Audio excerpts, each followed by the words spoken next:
ज्यों ज्यों कट्टरता बढ़ती है, पवित्रता दिखावा बन जाती है, उपासना की एक गणवेश होना, एक स्थान होना, विविध कर्मकांड होना और विविध बंधनों से युक्त होना, यह तो कम से कम धार्मिकता नहीं।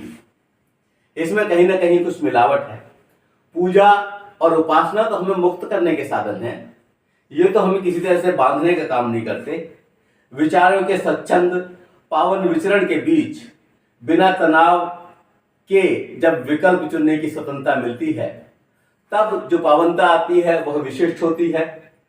जानबूझकर किसी की भावना को आहत करना, यह तो धर्म नहीं हो सकता है।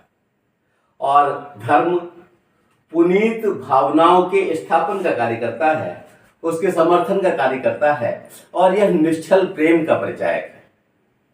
बिना छल के, बिना किसी चाहत के जो प्रेम होता है उसका परिचायक है।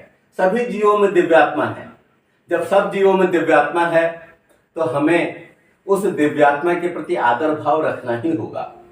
और अगर हम नहीं रख पा रहे हैं और यही हमारा कर्म नहीं बन पा रहा है, इसका मतलब हम धर्म से दूर जा रहे हैं। कितना सुंदर कहा है किसी परम श्रद्धेय विद्वान ने।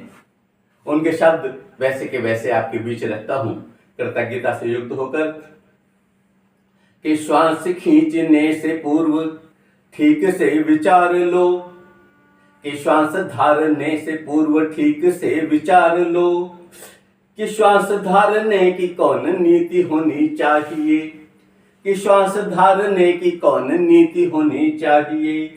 मान या गुमान अभिमान का विधान हो, मान या गुमान अभिमान का विधान हो। या कर्म में मनुष्यता प्रतीत होनी चाहिए, या कर्म में मनुष्यता प्रतीत होनी चाहिए।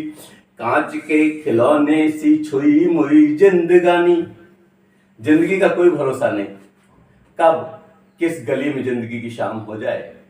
और इसीलिए उन्होंने कहा कि कांच के खिलौने सी छुई मुई जिंदगानी, खूब सावधानी से व्यतीत होनी चाहिए, खूब सावधानी से व्यतीत होनी चाहिए।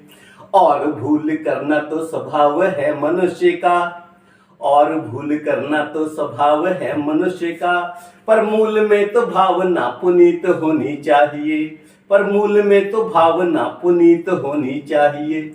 और यही लगता है कि धर्म का भी सबसे श्रेयस्कर धर्म है कि वो मानव को ऐसा बना दे कि उसके मूल में जो भावनाएं हों वो पावन हो।